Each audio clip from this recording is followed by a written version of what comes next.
In today's episode, we discuss the rite and ritual of spring cleaning.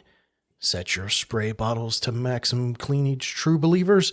Another lemony fresh episode, You're Not My Father, is here.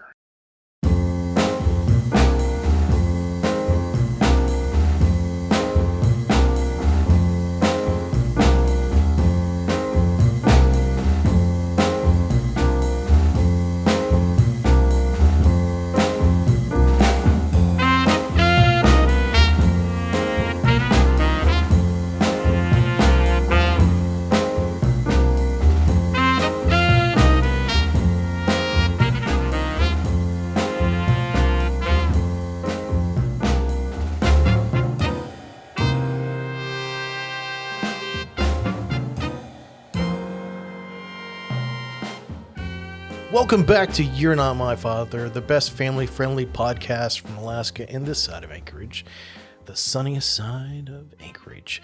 I'm your host, Thomas Brando Greenman. Every week we share fatherly advice, humor, insights, and interviews to help you help yourself and your family.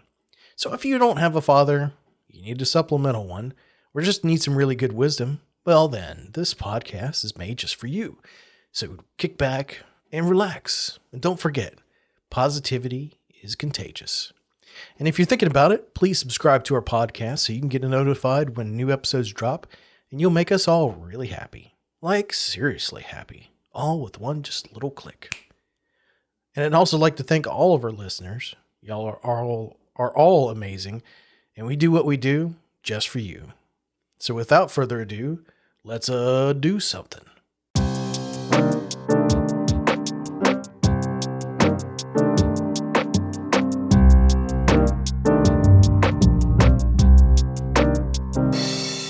Today's show is totally not sponsored by Mr. Clean, but man, I'm looking forward to being a great-looking bald guy who can clean the crap out of my house and look good wearing all white. Oh, and have a tan, and also rock an earring. So if you've got disposable income and you want to dispose of it with us via the form of advertisement or sponsorship, please leave a comment for us at our new website, YNMFshow.com.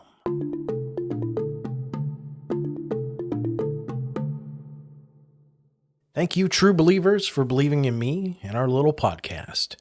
If you record it, they will listen. It's kind of like that saying by Wayne Gretzky. You miss 100% of the shots you don't take. It do be like that. People aren't waiting to give you something. You've got to go after it.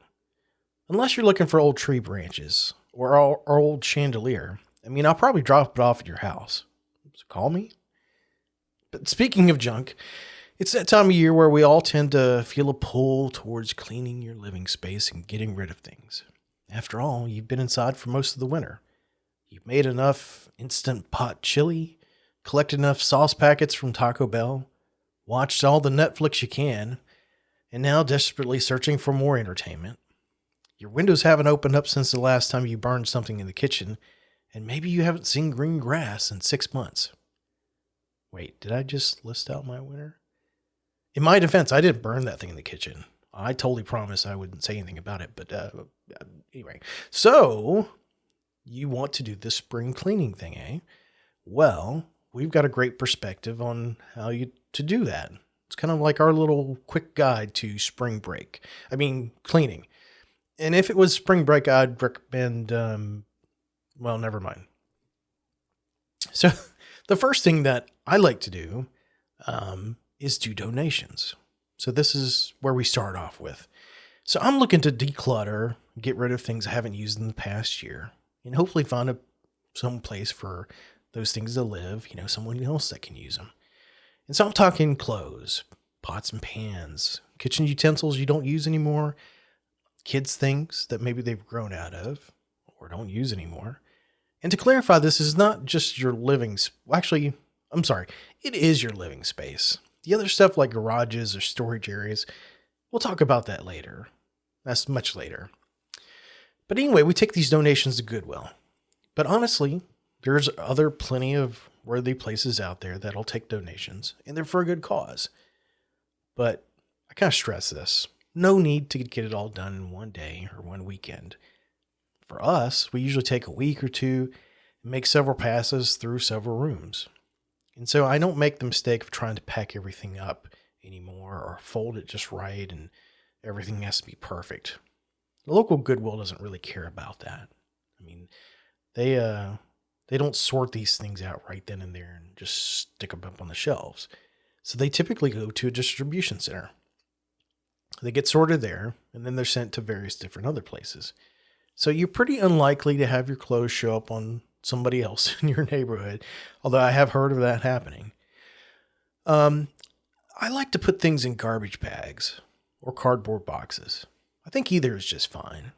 I just want to be considerate when I drop them off and help the staff out in getting them out of our vehicle and into whatever bins or whatever they have, unless they don't allow it. Some places are kind of like that. But most likely I'll get a receipt. You can fill out, what your estimated value of that stuff was.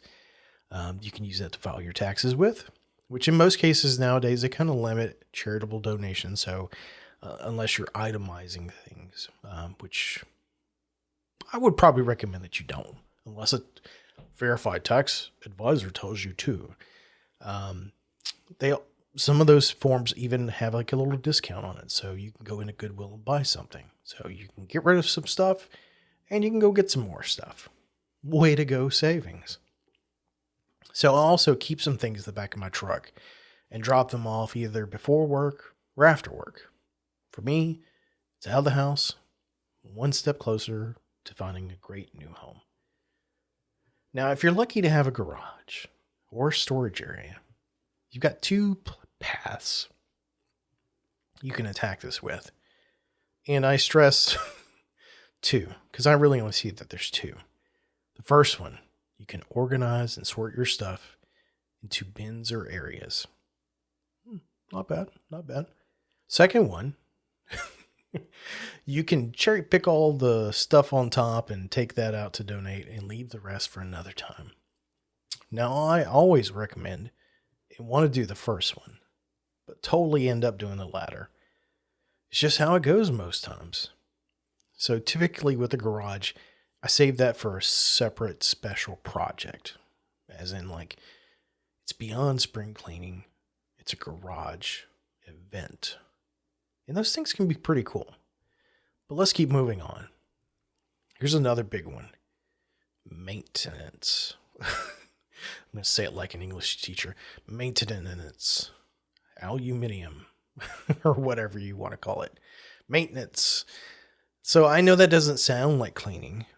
But honestly, it really is. I mean, you're going to make a mess, most likely doing maintenance in your house. So what I say is leave the major clean until afterwards. Now, if you've got a house or a condo, you've got a lot of work to do. But if you're a renter, you probably have your maintenance done for you. So congratulations. You can probably skip this step. But it helps to have an idea of what to do. And I'll tell you why. So when we bought our first house, it was about 6 years ago. Very much a starter house. We couldn't find the house that we wanted specifically, especially in our area. So it ended up being an older house. But it was pretty comfy. And as it was cute. So there were some newer things in it, but there were some older ones. There was kind of a lot of work to maintain that. And we definitely went into it without really knowing what needed to be done until something broke or messed up. And we had to fix it. And more often than not, it was kind of one of those cases where somebody would tell us, well, if it was properly maintained, it would have worked just fine and you wouldn't have had this problem. And so, from my perspective, every house, every place needs maintenance, no matter what. It's just a fact of life, even a new place. And so just like your body, you need to take care of it. And so the school of thought when it comes to maintenance is either you can do it yourself or you can hire someone else to do it for you. So case in point, when I say case in point, I mean today, case in point. This weekend we had a breaker trip in our kitchen, and we were able to fix it one time that had happened before. It was right after we moved in. Basically where we were running too much stuff in the kitchen and everything tripped and we had to go flip the breakers on and off. And there was one little switch that I'd hit and somehow or another it ended up working. I think it was a GFI outlet. Now as a DIYer, I was all set to tackle this because we couldn't resolve it this time. We just couldn't figure it out. And so I'm not the best DIYer, but I feel that if I can do it and do it at a reasonable cost, I'm for it. Now, I don't mind buying tools to do these things as long as I'll get some use out of them later. Like for example, we had a block sewer line, and I could have gone out and bought some big mechanical snake and whatever, but it would have been like a one-trick pony. It wouldn't have gotten used. Plus, in retrospect and talking to the professionals we hired to come out and do it, people can mess up their drains with stuff like that or get something stuck. So anyway, I wasn't going to do that this time. But what I did do in the beginning was I have some electrical testers, like some voltage testers, line testers, and something else I recommend. Actually, I recommend these both. So the first one's a line tester. It's a pin tester. And basically, if you wave it in a socket, or you can even stick it in one end of the socket, it'll tell you if power is there or not. Super, super recommend this. If you're going to do anything electricity, have one of these. The other one is an outlet tester. And so you can plug it in, and it'll tell you whether it's wired correctly and it's working correctly. You can also trip the GFI outlet. Some other neat things. Really kind of cheap, but really good. Now, in my recommendation, I would get like the $25 and $30 versions. I know it sounds expensive, but I had the cheap ones, and one of them I just had to keep replacing the battery every time, and that was upsetting. So I got some good ones, and I didn't mind that. And I figured it was kind of time for an upgrade, so I went and got another electric outlet because I figured one of them might have had a GFI issue. So let's just say I made some smart choices in what I did, but in retrospect, I couldn't resolve it. So I made the second best choice by calling a professional to take a look at it. So it ended up being this generator hookup that was right next to our breaker box that had a switch that was kind of turned off. Now, in reality, whenever my wife went down there to flip the breakers, there was a bunch of stuff and something probably fell up against it and turned it off. And that's what the problem was. But we didn't know that. The electrician didn't know that up until like 2 or 3 hours later. It was just not a common scenario, not for us and not for them. So it was a slightly expensive lesson, but it ended well enough. So for us, keeping notes, updating a house maintenance journal, sending yourself an email with the hashtag house maintenance or whatever, it's a way you can kind of keep track of this type of stuff. And that way, if something goes wrong, you've got a reference to it. Lesson learned. Now, hiring professionals can be expensive, as you probably already well aware of, but sometimes it's really cheaper in the long run. So let's suppose you watch a couple of YouTube videos and you half-ass the job. Now, you could set yourself back way more money than if you hired a professional in the first place. It's okay to try the DIY, but know when to say when if something's over your head. Step back and don't go off the deep end. Call for help. Now, don't worry. I won't think bad of you. As a matter of fact, I'll be proud of you. Way to go and doing the right thing. Now, all DIY maintenance is not rocket science, though. You might be surprised about how simple some things are. So, like replacing air filters. That's surprisingly pretty easy, even though it's dirty. Now, breaking out a shop vac and vacuum all the hair and dust from underneath the refrigerator or the heating coils, maybe even the dishwasher too. These are pretty easy, very effective, keeps the equipment up and running. And by the way, if you don't have a really good shop vac, it's an amazing tool for so many things. Now, if you get a model that can suck up water, that's very handy, super handy in lots of different scenarios. We could go into all the things that a shop vac can do, but um, it really is if there's a list of you're not my father approved must haves, if you're gonna have a house or a condo, have a shop vac. Now, there's other great YouTube videos out there that show maintenance for specific areas like kitchens or bathrooms. My advice, find a few and watch. Spend some time, spend 20, 30 minutes looking at them. You'll find yourself doing a lot of these types of things yourself because you'll see that they're really easy. Now, a word of caution, as I have to, leave anything mechanical like heating or cooling or electrical to professionals unless you're 100% comfortable and knowledgeable about them. Now, I'm going to warn you not to do anything like this at home. But with the right amount of education, tools, and remembering safety first amongst everything else, you usually can do it. Now, I'd also recommend against climbing on your roof as well while we're here. Pretty much if anything has a high possibility of death, probably better to let a professional tackle it. But really what I'm getting at here is the low-hanging fruit in cleaning things. Like cleaning things, replacing things that typically need replacing on a regular basis, like air filters, water filters, the like. It doesn't cost big money. And, at the same time, take note of anything that's worn out or you might need to replace while you're cleaning. If you can fix it, great. If not, consider budgeting out a replacement ahead of schedule.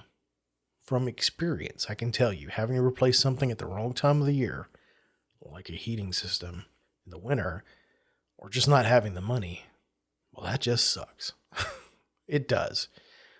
And speaking of heating and cooling, really, really good thing, I wish somebody had told me, always know the company that installed your heating system, or have a relationship with a company that can work on your system, and have them do an annual maintenance at the very least. And do this in the spring or fall when they're not busy or the weather isn't too extreme. You'll thank me for it. Trust me. Okay, cleaning. We've finally made it. It's time to clean. So now that you've been dragging all these things around the house, your shop vac is gone here, and you've changed out filters and there's dust and dirt everywhere. Everything's been made a mess. You finally get rid of that dirt once and for all. And so I've learned a few things that have made cleaning really easy for me. I'm going to share these with you because I think they're important. Number one, the people factor. Now, if everyone is helping you clean in the house, everything's going to go a whole lot faster. Things will get done. They'll get done quickly. But if it's just you doing the cleaning, it's going to make a whole lot of things slower. Now, I've got various thoughts on all that, but suffice it to say, either everyone is cleaning or just one person is cleaning. And if it's just one, the best thing you can do is send everyone somewhere else, or if you aren't the one doing the cleaning, at the very least you can be supportive and get yourself and everybody else out of the house and go do something and let them clean. Now, me personally, I prefer to clean by myself. I'll crank up the music. Hair metal is my preferred music for doing this. I'll get a bunch of great smelling cleaning products and I rock out and get my clean on. I do it my way without questions or interruptions. I'm in the zone. I get it done. There's a freedom there. It's amazing. And speaking of smells, number two, smells really make a difference. We all like good smelling things. Me personally, I like things that smell like fruits or pies. Definitely foods that remind me of something really, really good. Now, recently being in Hawaii, I really like plumeria. I don't know if I even heard that word before going to Hawaii. But these are all some really great, positive olfactory sensations that I kind of associate with things being clean. Now, it may be odd that I buy more scented candles or frou-frou cleaning things than my wife, But hey, I own it. I'm with it. My other favorite smell is bleach. Some people may say that's bad for you, and bleach works wonders on some things, and it's a chemical, and pros and cons everywhere. Now, I'm not going to say that I should use it or shouldn't use it, but from my perspective, I probably wouldn't do the cleaning things I would do if I didn't have it. And so for me, I do what it takes to win, sensibly if I can, and if I can afford it. So for you, find what works for you. I love the smell of bleach sheets with fabric softener. I'm not ashamed to say it either. So number 3. Oh, number 3. Number 3. Oh my God, number 3. Get naked. Yep. You gotta get naked. Or maybe somewhere close to it. So I hate cleaning with clothes on. I'll have a black shirt on, and it might not be a new shirt, but I'd like it. I wouldn't have it if I didn't like it. And bend over a counter, and I've got bleach stains on my clothes, or just make a mess of what I'm wearing. Now, I typically don't get 100% naked, but it's usually shorts and flip-flops. And I feel like if I can jump in a shower and wash off quickly, hey, that's good. But I'll tell you something. There is something to it about being naked and cleaning. It's pretty liberating. Now, I couldn't put my finger on it, but there's definitely something to it. I hear people talk about this all the time. But I'll say this. I'll offer this piece of wisdom.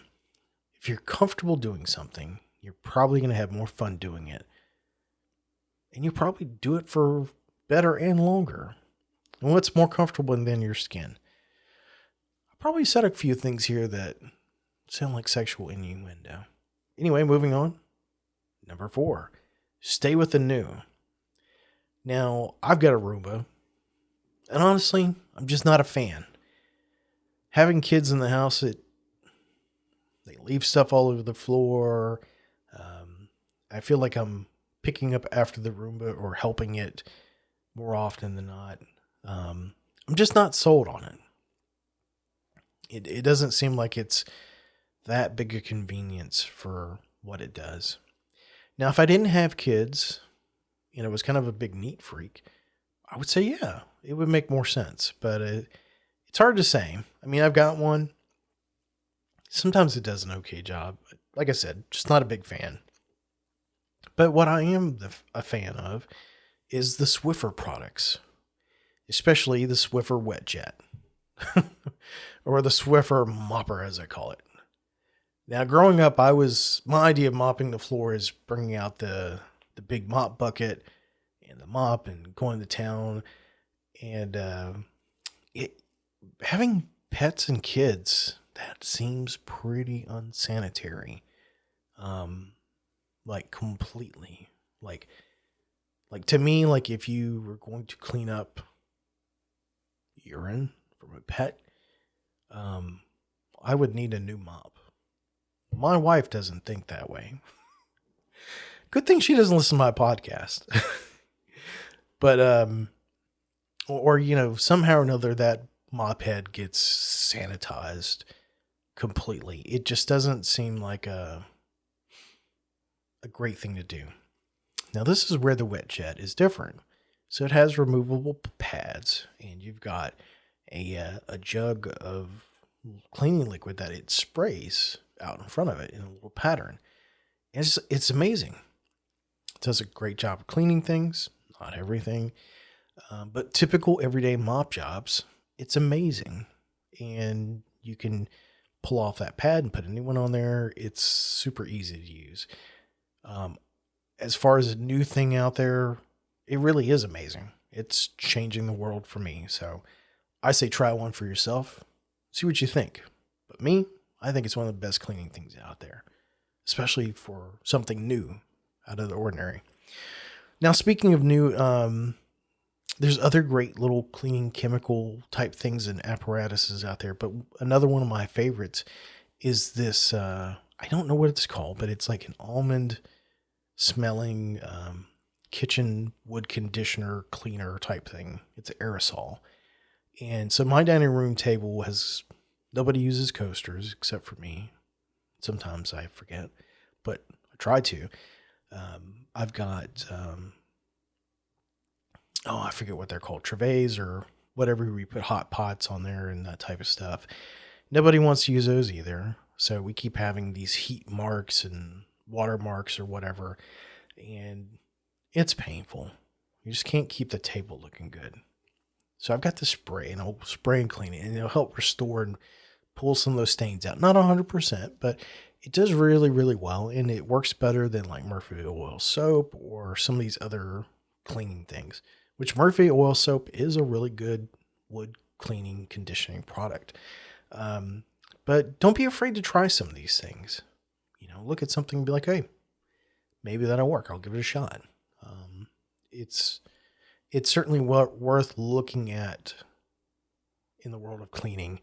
I think I was talking to somebody today about education and how technology and technology is kind of like backwards thinking because technology changes so much, but like the world of music doesn't. And I was inclined to agree, and part of me was like, well, there are a bunch of new advances in music. Probably not major ones, but there's certainly things that make things a little bit easier, like tuning. Like tuning precision has gotten way easier and better. I think it's a blessing. But moral of the story is, there's innovations everywhere, even in the cleaning realm. So keep an open mind. But I number 5, I'm not even going to cookie coat it, sugar coat it, whatever the saying is. Do a deep clean. Now, I'm saying clean like you'll never clean again. Really, I'm going to go there. Because in all reality, if you're like me, it's highly unlikely that you're probably going to clean this deep again. Or at least until next year. So you might as well do a bang up job of it. And from my perspective, I feel like I'm a train when I clean. I'm slow to start, but once I get going, it's hard to stop. I figure since I'm in the zone and I'm getting dirty, well, hell, let's stay dirty until I'm done. And I'll clean myself last. I mean, because I really hate getting dirty. But what I hate worse than that is getting dirty, cleaning up, getting dirty, cleaning up, and doing that over and over again multiple times in the day. It's kind of like eating chicken wings. Sure, you can try to wipe your mouth every time you take a bite, but it's fighting a losing battle. If you're eating with your besties or your family and don't care, just keep on eating. Only wipe your face if it's dripping or you're done. Now, if you're out in public, that's a different story. Wipe your face. But anyway, if you're going to deep clean like you've never done before, pull out all the stops. I'm talking about break out the step stools, the ladders. Get up on high, get down on low, clean up wherever the dirt doth go. Have all your gear ready to go. Paper towels, the starting lineup of cleaners, scrub brushes, cleaning wipes, dusters, brooms, wet jets. And again, it's not that you have to do it all in one day or one weekend. You work in your comfort zone. If you need to take a break, take a break. You're the boss. I will say, beware the couch lock. You might not be able to make it back after it's all said and done with. And that's why I like to tackle a room at a time. You can even do a room over a weekend or a month, or do one room a weekend for a couple months. You'll get there. It's your place. You're the boss. You live in it. Make it great. Now, probably the last thing that I like to do at this point in time is talk about upgrades. Take some time in a budget and kind of look at what can you do this year to make your living space a little bit better. Maybe this year it's a good year for a new fridge, maybe a new washer and dryer, or something along those lines. Or maybe it's something small, like changing light bulbs. Now, personally, I kind of think of these as either falling into the maintenance category or upgrades. Simply because you've got smart lights. I love these because it helps stave off those winter blues that we kind of have. Um, I usually get like the colored lights, the ability to do colored, and a smart light with a high lumen count. And so a high lumen count is the brighter it is. So I don't like the cheap smart lights that won't pump out a lot of light. Because honestly, nobody wants to go into a dark house during long winters. Um, Bright lights will go a long way to helping maintain your sanity and health. And for me, I didn't grow up in the northern climates. I mean, I grew up in sunny Florida. Um, I kind of found out the hard way that your body needs sunlight. It needs vitamin D, and it has to create that via sunlight. Believe it or not, it creates it from cholesterol. Something I learned today. Um, also learned that there's an illness that folks get it's called SAD, seasonal affective disorder. And some of those symptoms can include fatigue, depression, hopelessness, and social withdrawal. It's a very real thing. Nothing to laugh about. Honestly, I think a lot of us probably have this. Hell, I think maybe even at one point I had this whenever I lived in Florida, but that's a different story.